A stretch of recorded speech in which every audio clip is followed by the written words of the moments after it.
Crime de masse. Invasion militaire. Barbarie.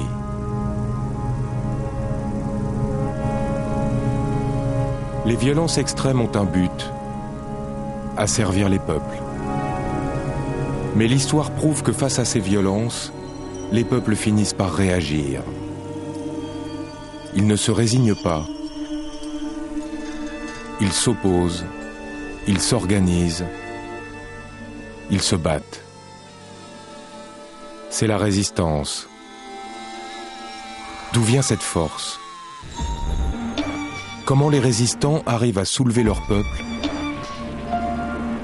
et parfois même à vaincre les pires tyrannies.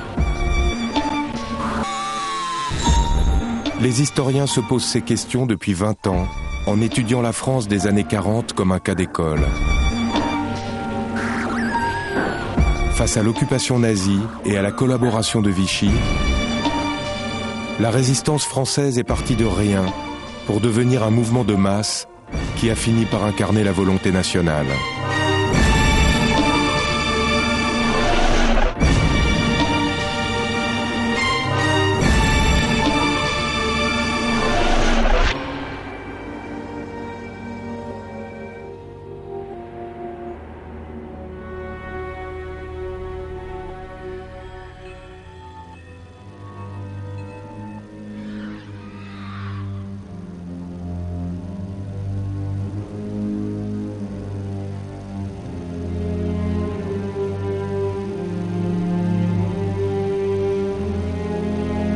Pour qu'une société entre en résistance, il faut qu'elle ait tout perdu. Un état de droit, la justice, des lois qui protègent l'individu contre l'abus de pouvoir. C'est cette absence de protection qui accule les hommes à faire un choix. Se soumettre ou résister. L'effondrement de la nation française en mai-juin 40 a plongé la société civile dans ce dilemme existentiel.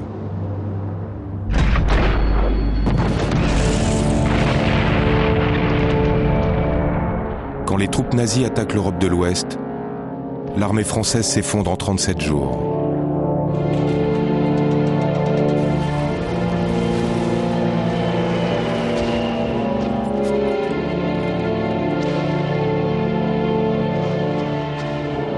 Morts. Cette défaite, elle a été imprévisible, soudaine, brutale. Et je crois que la première conséquence de la défaite, c'est d'abord et avant tout la dislocation, l'effondrement d'un pays. 5 millions de soldats en errance, près de 2 millions sont faits prisonniers. Il y a non seulement cette défaite militaire, mais il y a aussi l'immense débâcle que provoque l'exode. Entre 8 et 10 millions de gens qui partent pour la plupart d'entre eux en abandonnant tout, absolument tout, et quand ils n'abandonnent pas, ils le laissent sur les routes. Ces colonnes de voitures, de charrettes, des gens qui avancent, quinquas. Est-ce qu'on peut comprendre le traumatisme d'un peuple de ces colonnes de réfugiés qui avancent vers le sud? Je ne suis pas sûr qu'on puisse le comprendre aujourd'hui. Les mots qui reviennent le plus souvent, c'est la perte de repères. D'abord, je crois que c'est vraiment très important. Il n'y a plus la moindre boussole, et la seule boussole qui reste, c'est ce vieil homme. Dans cette débâcle, le gouvernement se replie à Bordeaux. Pétain hérite du pouvoir le 17 juin.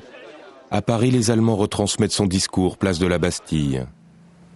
Français, à l'appel de Monsieur le Président de la République, j'assume à partir d'aujourd'hui la direction du gouvernement de la France. Je fais à la France le don de ma personne pour atténuer son malheur. C'est le cœur serré que je vous dise aujourd'hui qu'il faut cesser le combat. Je me suis adressé cette nuit à l'adversaire pour lui demander s'il est prêt à rechercher avec moi les moyens de mettre un terme aux hostilités. Pendant une période, on peut dire que Pétain était le grand héros il était vénéré par la population, par la grande majorité de gens. Même les gens qui détestaient les Allemands voyaient en Pétain quelqu'un qui était un bon patriote, qui faisait de son mieux, qui avait arrêté tous les problèmes qui sont venus de l'exode, etc. Il y a une religion Pétain à ce moment-là. Et cette religion Pétain, elle est bien sûr liée à tout ce qu'on a pu dire avant sur ce qu'a été l'effondrement. Je crois qu'on ne peut pas se permettre comme ça de couper les choses en tranches. Mais au même moment, et chez ces mêmes personnes qui représentent l'immense majorité, j'en suis absolument convaincu de ce qu'est l'opinion française à ce moment-là, il y a le fait qu'il n'est absolument pas question d'accepter l'occupation allemande et qu'il n'est absolument pas question d'accepter la collaboration. Le même jour, le général de Gaulle arrive à Londres. Le lendemain, il parle sur la BBC. Il faut qu'il y ait un soleil. Il faut qu'il y ait une espérance. Il faut que quelque part brille et brûle la flamme de la résistance française. On peut, évidemment, avec le regard qui est le nôtre aujourd'hui, se dire, mais pourquoi n'ont-ils pas résisté plus tôt ? Après tout, il y a peut-être des jeunes qui pourraient dire cela. Voilà, les Allemands sont là. Il fallait tout de suite prendre le fusil, essayer de les expulser, tenter de faire quelque chose. En réalité, personne ne sait comment résister. Personne n'a appris à résister. Au début, il fallait inventer quelque chose. Et après, cette chose, une fois inventée, était là comme une structure qui pourrait mobiliser l'opposition latente de la population envers les Allemands. Mais au début, et aussi, il fallait apprendre comment résister. Il n'y avait pas de manuel du bon résistant. On invente au fur et à mesure, en fonction des situations auxquelles on est confronté. Moi, je crois que cette idée, je l'ai dit aussi déjà, cette idée d'invention est vraiment très, très importante. La résistance, et surtout dans ses premières phases, c'est un agir constant. C'est une résistance qui est en mouvement. Elle se fait en marchant. Que l'on adule Pétain ou pas n'y change rien. À ce moment précis, c'est le dégoût de la situation qui pousse les gens à agir. Comme par exemple devant le spectacle effrayant des presque 2 millions de prisonniers de guerre qui traversent la France pour rejoindre des camps en Allemagne.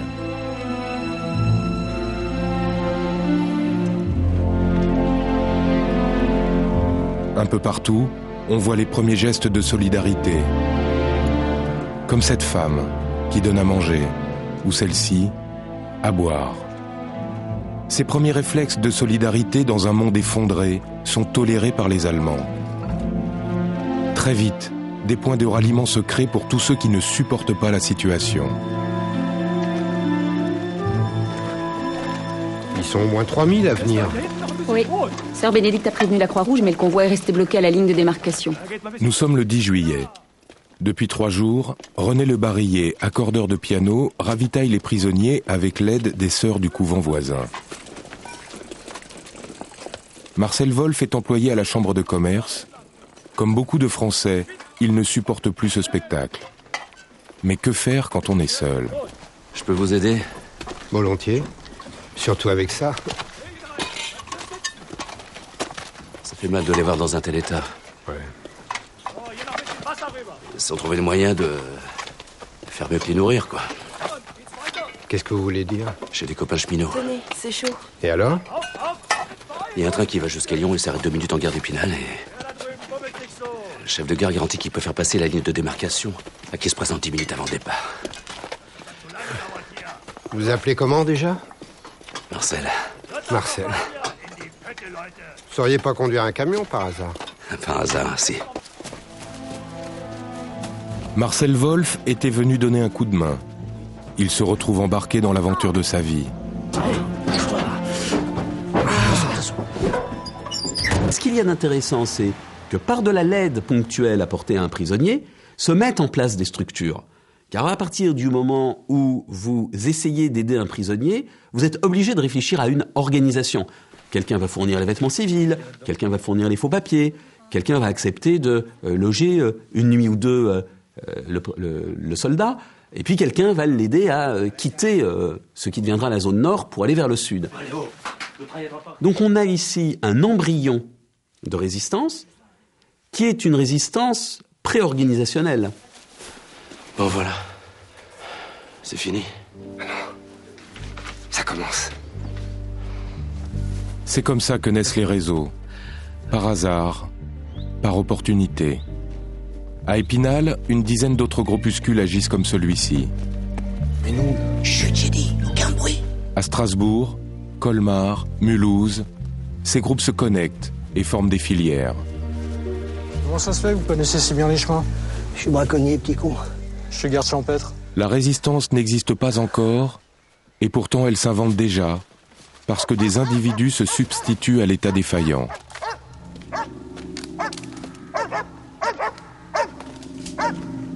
J'essaye de comprendre pourquoi un individu, à un moment donné, on va dire, entre en résistance. C'est pas le mot qu'ils utilisaient, c'est important de le préciser. Ils se définissaient comme des patriotes, comme des volontaires, etc. C'est nous autres aujourd'hui qui les appelons tous des résistants.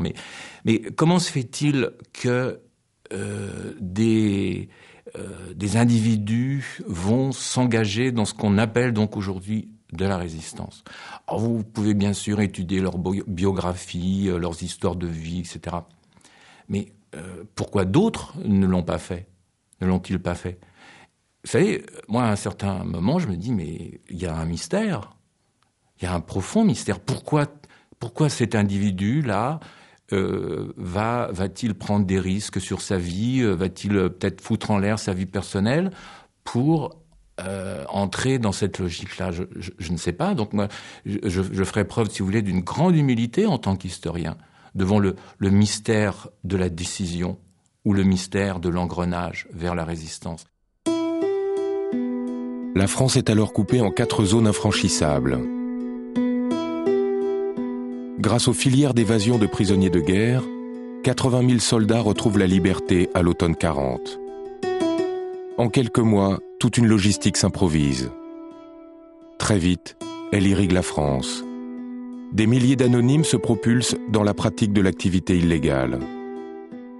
Souvent, c'était pas forcément un acte réfléchi, c'était un acte souvent spontané. Et à mon avis, on peut parler presque de l'entrée en résistance pour quelques individus, comme la culmination, si vous voulez, de quelques actes individuels qui sont des actes souvent pas réfléchis, des actes instinctifs, des actes de solidarité, de générosité, de sympathie. C'est effectivement une multiplication de petits gestes de ce type qui va finalement peu à peu prendre forme. Et en réalité, à travers l'Europe, on va dire presque tout le monde fait la même chose.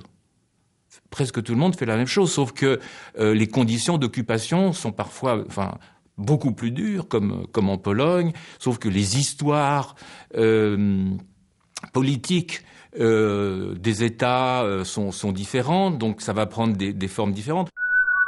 La particularité française, c'est Vichy qui l'a créée.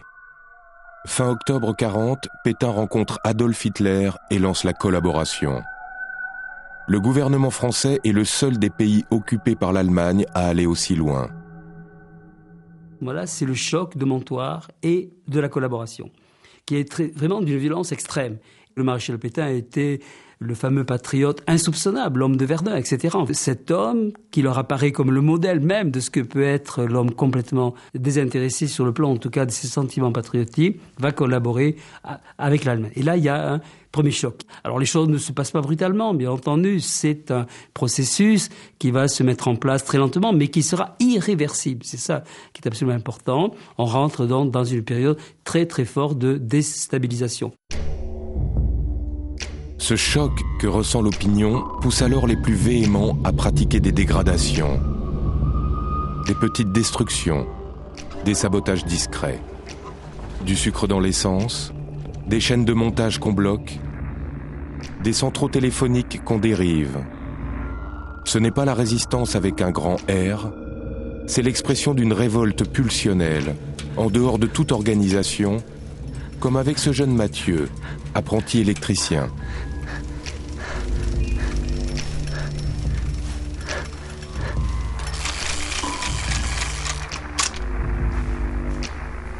Allô?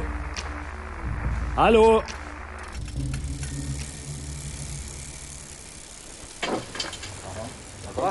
Guten Tag. Sprechen Sie vielleicht Deutsch?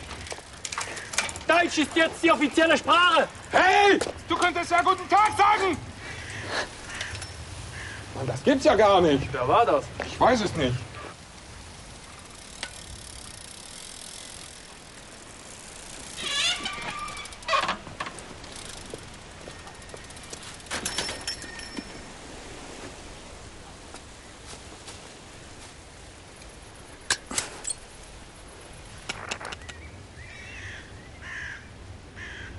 Hey, der Junge! Was macht er denn? Hey, schaut mal nach! Schnell! Hey, was macht er denn da? Na los, haltet ihn fest! Na los! Ça peut paraître dérisoire, puéril même.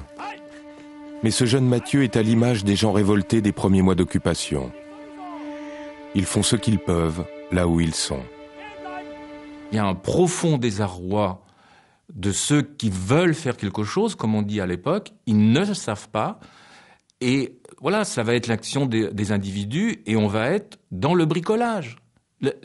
Qu'est-ce que c'est que la résistance au départ, sinon un bricolage invraisemblable du nord au sud du pays, avec des conditions bien sûr d'occupation différentes, puisqu'il y a la zone nord, il y a la zone sud, il y a la zone interdite, etc. Il est très difficile de quantifier et de mesurer ce qu'a été cette résistance, qui a pu être de saboter discrètement dans son coin un camion qui était destiné au front de l'Est, qui était, lorsque les Allemands réclamaient l'ouverture de lignes téléphoniques, eh bien de faire durer cette demande, de ne pas la satisfaire, ou en tous les cas de la retarder.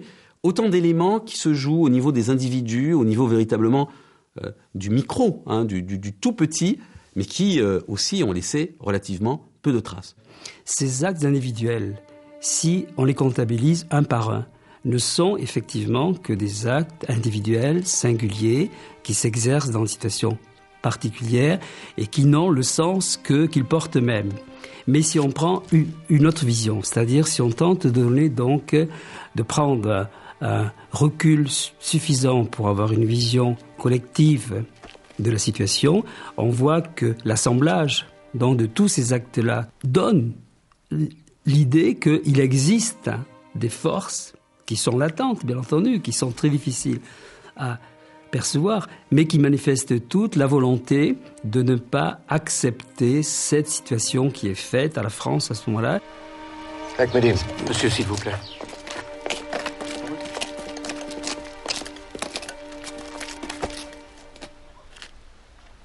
À penche. Écoutez, ils n'ont que 16 ans, monsieur.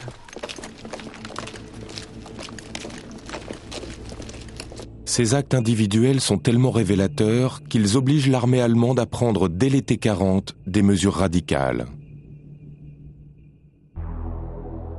Les condamnations à mort dressent la sociologie des premiers résistants. Des soudeurs-fraiseurs, des ouvriers agricoles, des couturières, des gens ordinaires, sans passé particulier. Ils ont agi par pulsion au moment où Vichy, à l'automne 40, transforme l'appareil d'État en instrument autoritaire. La police se retourne contre la société civile. Elle arrête les communistes, les francs-maçons, les juifs étrangers, les socialistes et les syndicalistes. Il n'y a plus aucune structure légale qui puisse organiser la révolte.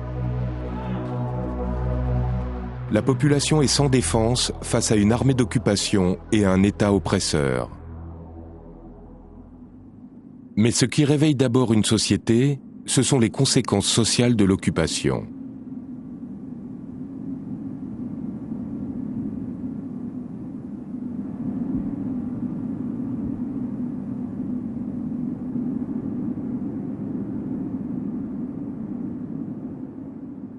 Le retour de la misère ranime dans les villes les réflexes protestataires habituels. Manifestations et grèves catalysent à ce moment-là le désir de révolte contre l'occupant. Pendant tout l'hiver 1940, début 41, du côté allemand, on s'aperçoit que la situation économique en France est telle que la population n'est pas convaincue par les mesures du gouvernement de Vichy. Et c'est surtout les privations que la population doit subir qui ne permettent pas au gouvernement de s'installer comme un vrai gouvernement qui prend ses responsabilités envers sa population. Et là, on s'aperçoit du côté allemand apparemment que ça ne marche pas comme c'était au début prévu par le gouvernement de Vichy. Ce mécontentement, c'est la première façon de se révolter. C'est ce que j'appelle aussi la réactivité sociale. Ce sont des groupes, des ouvriers, ça peut être des enseignants, ça peut être des petits bourgeois. Eh bien, pour telle ou telle raison, parce que le régime touche à leur statut, parce qu'ils sont sensibles à telle ou telle question, eh bien, ils vont réagir. Et de là, ils vont possiblement, pas tous, rentrer ou participer à un mouvement de résistance. La France est une société de résistance. Ce qui ne veut pas dire que les Français soient des résistants, mais que cette société est une société de résistants, moi je dirais de non-consentement.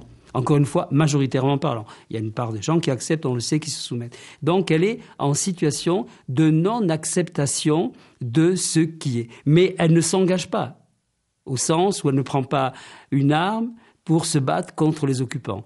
Elle manifeste simplement par des signes divers, par des symboles divers, et souvent de façon collective d'ailleurs. Cette poussée de fièvre collective va déboucher sur une tentative de grève générale illimitée dans les mines du Nord-Pas-de-Calais, fin mai 41. Ce sera la première grève patriotique de l'histoire de France.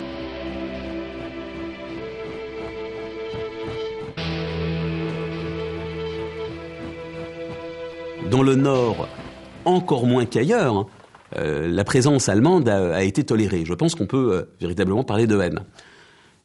Et cette haine a pu être, je crois, également amplifiée par la politique menée par l'occupant.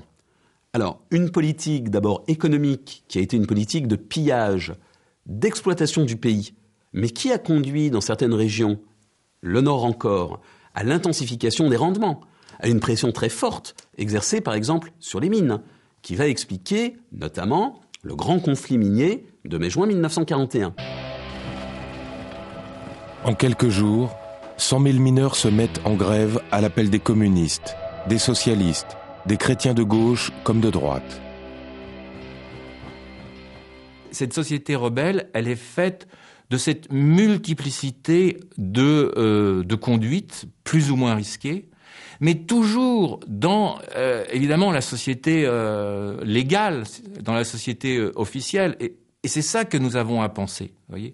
Alors, dans certaines circonstances, ce que j'appelle également résistance civile, c'est lorsque une crise particulière va bousculer tel ou tel groupe, va choquer tel ou tel groupe, et on va avoir à ce moment-là un mouvement public, j'allais dire, de résistance civile.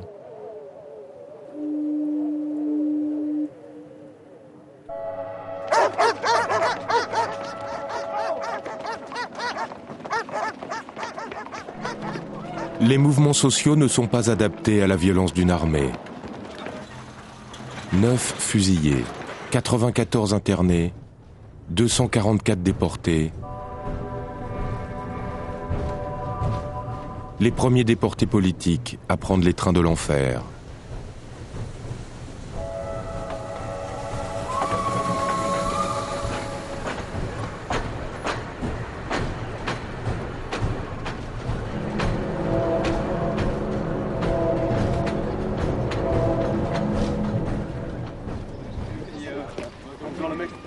La révolte doit trouver d'autres formes. Or, en 1941, il en existe une que les Allemands n'arrivent pas à endiguer. On n'a pu prendre que ça, l'intendance. Le papier est devenu stratégique et il compte tout maintenant. Elle est née à l'été 40, au milieu du bricolage général qui agitait la société civile. Au départ, elle concernait quelques individus qui voulaient crier leur colère. Vu la taille de l'engin, il va falloir faire des textes plus courts. On va l'appeler comment, le journal ? Il faut que ce soit court et juste. Raymond Burgard est enseignant, ses amis fonctionnaires. Balmy, Avant-guerre, il militait dans un groupe de catholiques progressistes.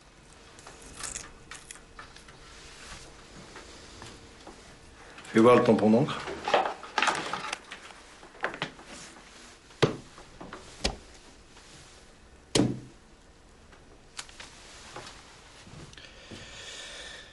Eh bien, c'est pathétique et dérisoire, si tu veux savoir. Dérisoire. Mais t'as rien compris, mon vieux. La propagande, ça commence toujours par une goutte d'eau. Une goutte d'eau. T'as pas remarqué qu'on n'était que 5 ? Dans cet effondrement moral et politique que constituent l'occupation et la collaboration, eh bien, il faut d'abord se reconnaître autour de valeurs. Voilà. Il faut reprendre pied en soi. Faut essayer de se reconnaître à travers voilà, des idées majeures, la patrie, je ne sais pas, la liberté, bien sûr la République. Et en se retrouvant à travers ces valeurs, eh ben, on va commencer à créer un petit groupe. Et puis à partir de ce petit groupe qui va être évidemment clandestin, peut-être qu'on va faire des actions, hein, et ça va prendre du temps. Maintenant, il faut les diffuser. Alors imaginez qu'on trouve 10 amis. Si chacun de nos amis... 15 000. Chacun de nos amis reproduit 10 exemplaires et les distribue à ses propres amis. Eux, ils font pareil. À la 3e génération, nous aurons 15 000 lecteurs. 15 000. Merde. Et ça, ce n'est plus une goutte d'eau. C'est une vague.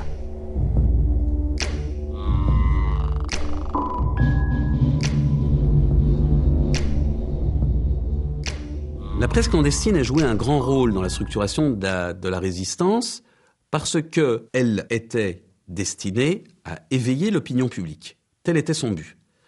Mais sans que cela corresponde à un plan préétabli, la presse clandestine a obligé la résistance à se structurer.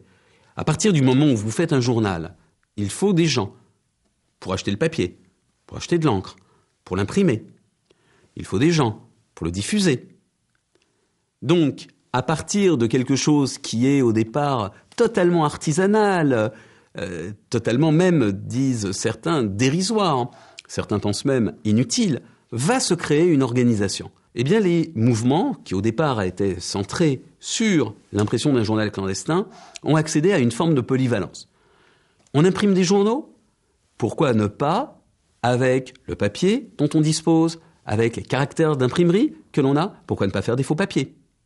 Faux papiers qui, bien entendu, serviront aux résistants, mais qui pourront également servir aux proscrits, juifs, communistes, résistants, socialistes, en rupture de banc. Il faut des corps francs pour garder les imprimeries. Pourquoi ne pas les utiliser ? Bien entendu, les Allemands ne sont pas dupes des sentiments qu'éprouvent les Français et de la menace que peut représenter la résistance. Ce qui veut dire, par exemple, qu'ils portent une extrême attention à, par exemple, la diffusion de tracts, la diffusion de journaux. Tout cela est repéré.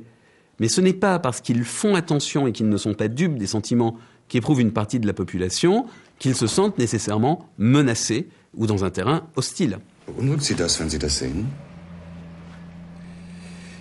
Nein, Herr Standartenführer. Warum? Sporadische Überreste. Ein protokommunistisches Aufflackern von Studenten aus dem Quartier Latin. Sie sind unter Kontrolle. Die Franzosen sind vernichtet, meinen Sie das? Genau, Herr Standartenführer. Gackel, Sie denken wie diese Schwachköpfe der Wehrmacht. Sie irren sich. Die Franzosen hassen uns, weil wir ihr Land besetzen.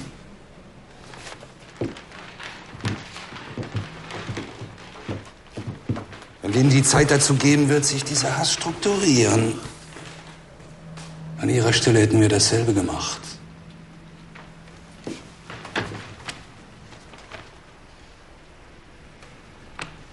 Sie werden mir diejenigen finden, die diese Zeitung gemacht haben, und Sie werden sie zum Reden bringen. Jawohl, Herr Standartenführer. Schicken Sie eine Zusammenfassung dieses Berichts ans Hauptquartier, damit Berlin weiß, im Gegensatz zu dem, was Sturmscharführer Göckel glaubt, das französische Volk ist noch nicht unter Kontrolle. Jawohl, Herr Standartenführer. Le rapport qu'envoie Helmut Knoren, le chef de la Gestapo à Paris, est le premier à décrire l'état de l'opinion française.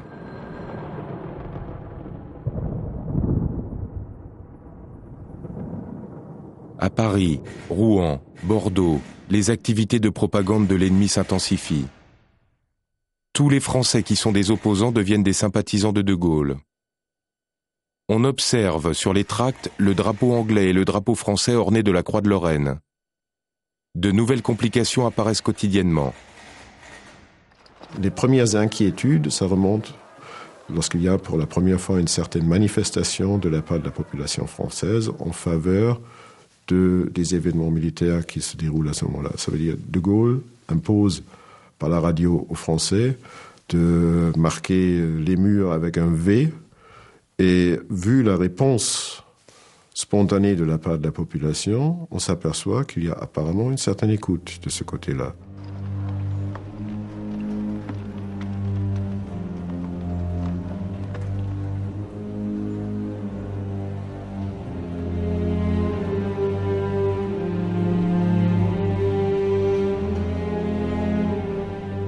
De Gaulle, c'est quelqu'un qui a très rapidement compris l'importance de la radio. Il a été créé par la radio. Il a vu que la radio était un outil très important. Il était peut-être la première personne dans l'histoire à être créée par ces moyens modernes de communication.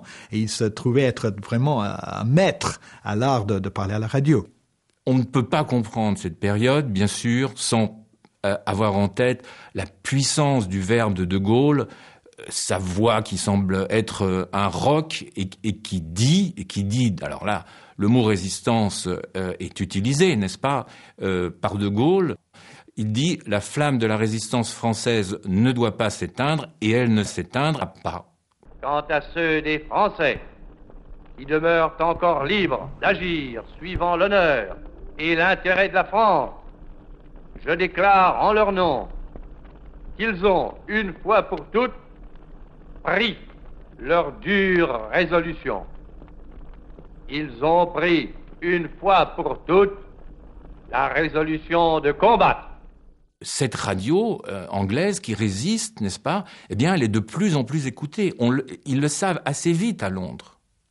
Et donc, on va prendre conscience, et on n'en avait pas à l'époque, que là, il y a un instrument de guerre psychologique considérable pour toucher les populations occupées. On commence à créer des stations de radio pour contredire tout ce qui vient de la part de la BBC. Ça veut dire qu'on a une certaine idée du risque qu'on peut peut-être à long terme courir si on laisse infiltrer la population française par ces moyens-là. Vichy connaît l'état d'esprit des Français depuis la fin du printemps 41. Les notes de synthèse des préfets et des rapports des renseignements généraux s'accumulent. Des réunions secrètes seraient tenues. Appel à la révolte. La propagande gaulliste ne ralentit pas. L'opinion paraît inquiète. La politique du gouvernement reste très controversée.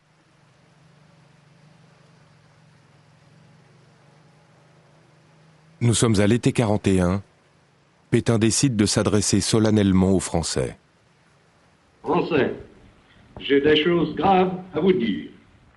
De plusieurs régions de France, je sens se lever depuis quelques semaines un vent mauvais. L'inquiétude gagne les esprits. Le doute s'empare des âmes. L'autorité de mon gouvernement est discutée. Un véritable malaise atteint le peuple français. La radio de Londres et certains journaux français ajoutent à ce désarroi des esprits. De ce désordre des idées naît le désordre des choses. Un long délai sera nécessaire pour vaincre la résistance de tous ces adversaires de l'ordre nouveau. Mais il nous faut, dès à présent, briser leurs entreprises en décimant les chefs. C'est à ce moment qu'arrive l'homme clé de cette histoire. Jean Moulin, jeune préfet révoqué par Vichy, vient de passer 8 mois dans la clandestinité. Il a recensé tout ce qui résiste.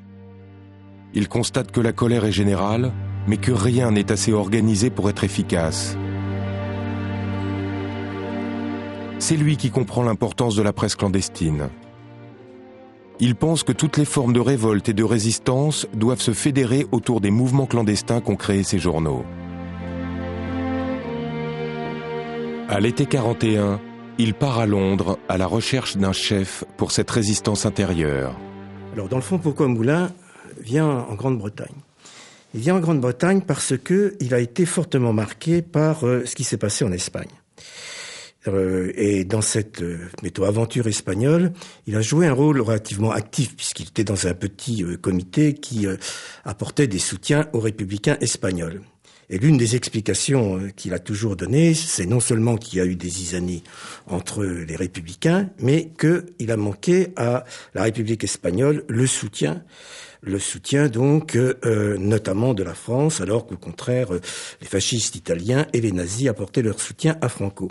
Donc ça, c'est quelque chose de très très important pour lui, et il pense à l'époque que la résistance, ce qu'on peut appeler la résistance, les débuts de la résistance, cette espèce de groupement qui commence d'émerger en France, n'ont pas grande chance de survivre s'il n'y a pas, d'une manière ou d'une autre, un soutien extérieur et un soutien très concret, c'est-à-dire des armes, de l'argent. Alors, Charles de Gaulle, lui, pourquoi a-t-il intérêt, disons, à rencontrer un monsieur Moulin ? De Gaulle qui est démuni, De Gaulle qui a des difficultés avec son pays d'accueil, la Grande-Bretagne, même avec Churchill, qui n'a pas grand monde, voilà qu'un préfet lui tombe du ciel, fort bien. De surcroît, on lui annonce que ce préfet arrive avec un rapport d'ailleurs qu'il a lu, qu'il lira, et qui est une sorte de tableau de ce qu'on peut appeler les débuts de la résistance en France. Vous êtes donc ce jeune préfet de Chartres. Je l'étais, mon général. Aujourd'hui, je suis mandaté par les mouvements de résistance pour vous parler. Qu'attendent-ils pour m'envoyer des hommes ? Que vous soyez leur chef. Je le suis, depuis le premier jour. Vous êtes le chef de la France libre.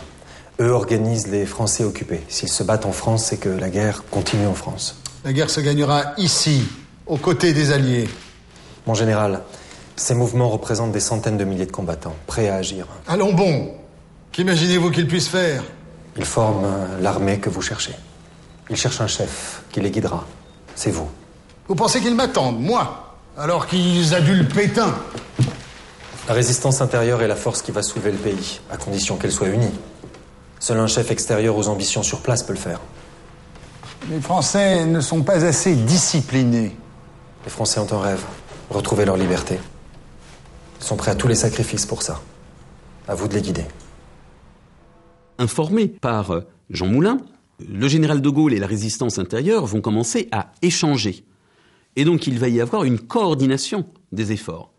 Coordination des efforts qui veut dire que, pour aller vite, d'une part, le général de Gaulle va pouvoir donner un certain nombre d'orientations et de directives, mais que le général de Gaulle va également, via Jean Moulin et la délégation, va pouvoir également affecter à la résistance un certain nombre de moyens. Moyens notamment en transmission, moyens en argent, moyens en armes. Moulin, grâce à son budget, monte un secrétariat qui met en place les premières structures nationales. Les terrains de parachutage et d'atterrissage sont homologués par la Royal Air Force. Un bureau de presse transmet aux journaux clandestins des articles et des consignes communes. Les principaux mouvements et réseaux sortent de la période du bricolage. Au printemps 42, l'opinion publique sait qu'une résistance s'organise autour de mouvements comme Combat, Défense de la France ou Libération. Ceux qui veulent agir ont désormais un cadre d'action. Pour moi, l'histoire de la résistance, c'est la conjoncture qui est progressive entre la société française, la société civile et ce noyau de gens qui étaient des gens assez extraordinaires, qui avaient décidé pour des raisons diverses de dire non à la situation de l'occupation. Et au début, à mon avis, on peut pas dire qu'il y a jamais eu une résistance de masse. On peut pas dire que la résistance était un mouvement de masse. Ça n'a jamais été un mouvement de masse. Le noyau de résistants était en fait très peu. Mais ces résistants n'auraient pas pu exister sans une société autour d'eux. On pense par exemple à la célèbre phrase de Mao sur les guérillas, en fait, sont comme des poissons dans l'eau. Et la société civile, la société était l'eau qui nourrissait, si vous voulez, la résistance. La résistance n'aurait pas pu, les résistants n'auraient pas pu exister sans cette société. La résistance, elle a toujours affaire à l'opinion, et donc il s'agit qu'elle se développe dans un tissu qui lui est favorable. Et donc, ceci veut dire que il faut prendre un cercle plus large, on va dire de complicité active, sur lesquels les résistants ont d'ailleurs toujours insisté. C'est la porte d'une maison qui s'ouvre au bon moment pour un résistant. C'est la mamie qui va offrir sa maison pour que se tienne une réunion secrète. C'est le patron de café qui va accepter que son établissement serve de boîte aux lettres. Donc ces gens-là, ils sont pas officiellement des résistants, mais ils participent d'une certaine manière à la résistance. Donc vous êtes dans un cercle déjà beaucoup plus large. La Wehrmacht a relativement tard compris qu'il y a vraiment des mouvements de résistance. Il y a de temps en temps, on a découvert des petits réseaux. Ça veut dire on s'est aperçu qu'il y a plusieurs personnes qui ont travaillé ensemble, mais ça, on a pris ça comme une initiative plutôt personnelle. On essaye de se faire une idée là-dessus, mais je crois on n'a pas cette idée que ça va vraiment un jour devenir un mouvement qui va englober pratiquement toute la population. Le retour de Laval au pouvoir, l'homme politique le plus détesté de France, fait passer la collaboration de Vichy au niveau d'une alliance avec l'Allemagne. Il organise avec les nazis les rafles de juifs à l'été 42. Elle scandalise l'opinion. 3 mois plus tard, les Allemands envahissent la zone sud en réponse au débarquement des Alliés en Afrique du Nord. La guerre mondiale est entrée dans une phase de radicalisation extrême. Début 43 à Berlin, les nazis décrètent la guerre totale et Laval décide que la France doit les aider. Il va réquisitionner la jeunesse française pour qu'elle aille travailler en Allemagne et remplacer les ouvriers allemands mobilisés sur le front de l'Est. C'est le STO. En février 43, les rafles visent tous les jeunes.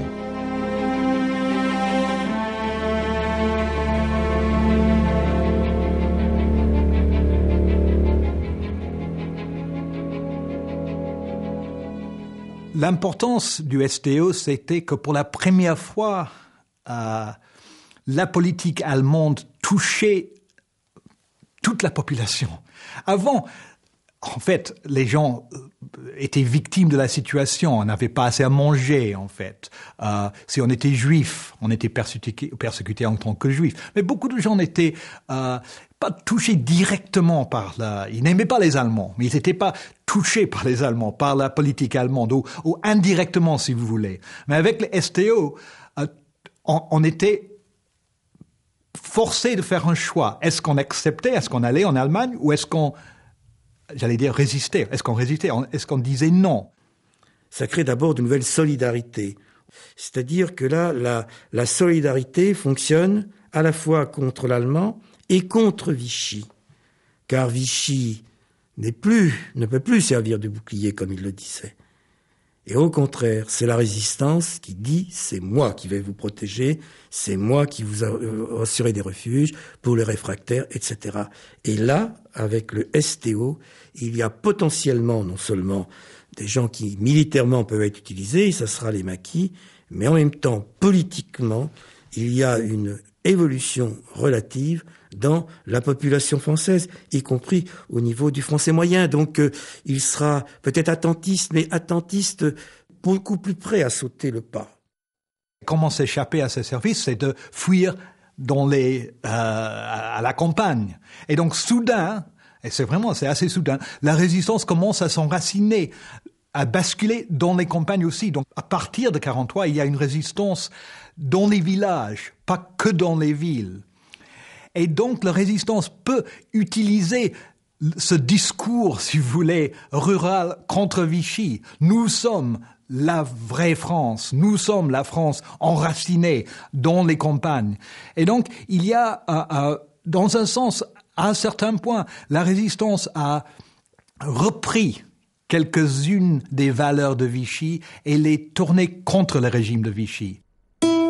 En devenant le refuge des victimes de Vichy et des nazis, la société rurale bascule dans le camp de la dissidence. Autour des maquis que forme une partie des réfractaires du STO, ce sont des vallées entières qui ravitaillent et protègent.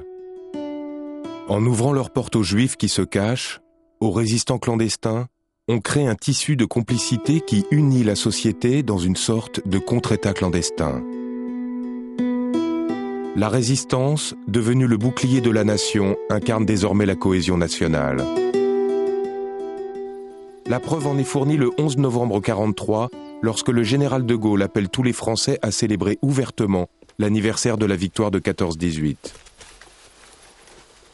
Les maquisards de l'Ain, sous les ordres du commandant Roman Petit, décident d'un coup d'éclat. Prendre la ville d'Oyonnax pour y défiler à la tête de ses hommes. Une action patriotique pour prouver que résistants et population sont unis dans le même désir de liberté. Combattants de la nuit, allons-y! 2 commandos ont pris la gendarmerie et la poste. Oyonnax est coupé du monde. Un journaliste local, alerté par la résistance, vient avec sa caméra. Il n'a que 3 minutes de pellicule.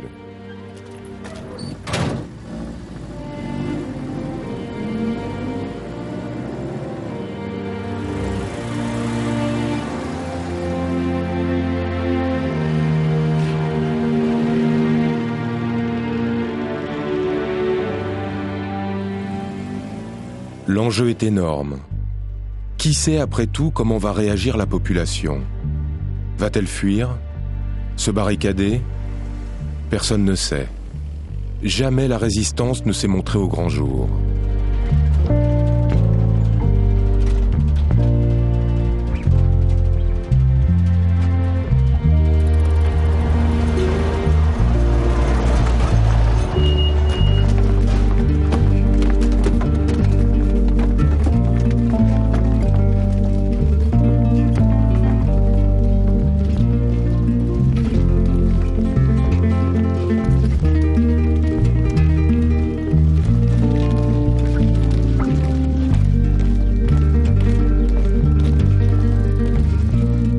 Dans les faubourgs de la ville, déjà, les premiers regards.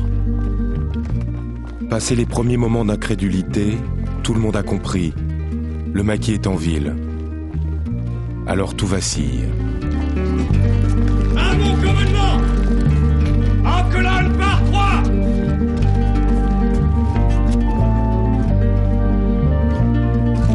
En avant! Marche!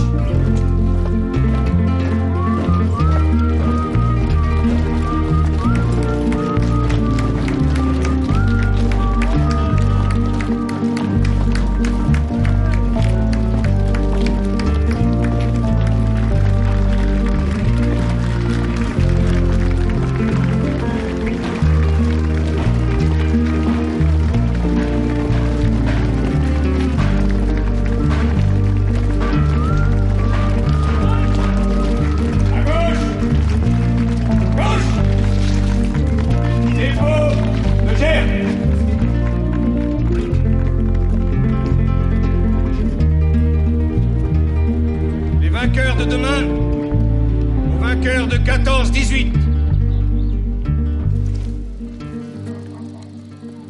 Aux morts.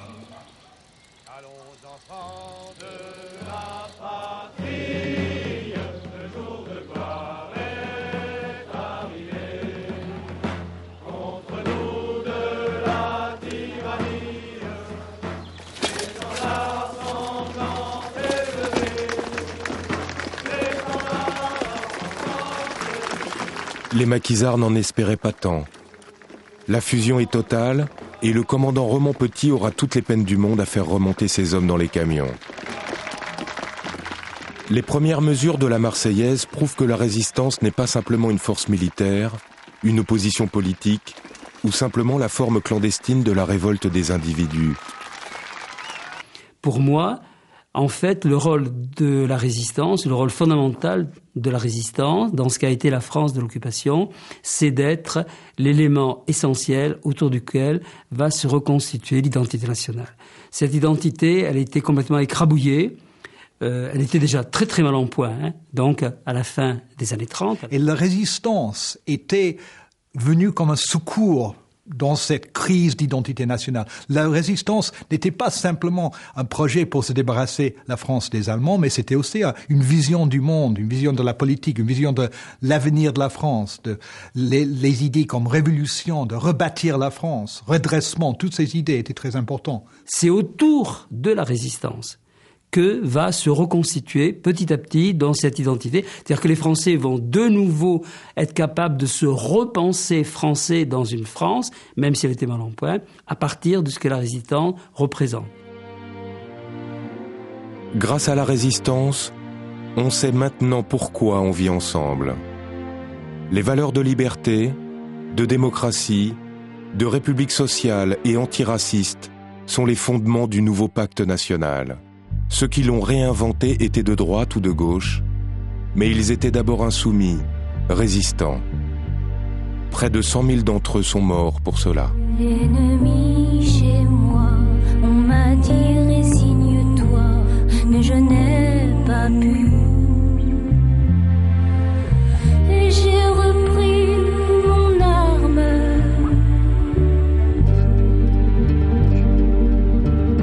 Personne ne m'a demandé d'où je viens et où je vais, vous qui le savez. J'ai changé 100 fois de nom, j'ai perdu femme et enfant, mais j'ai tant d'amis. Et j'ai la France entière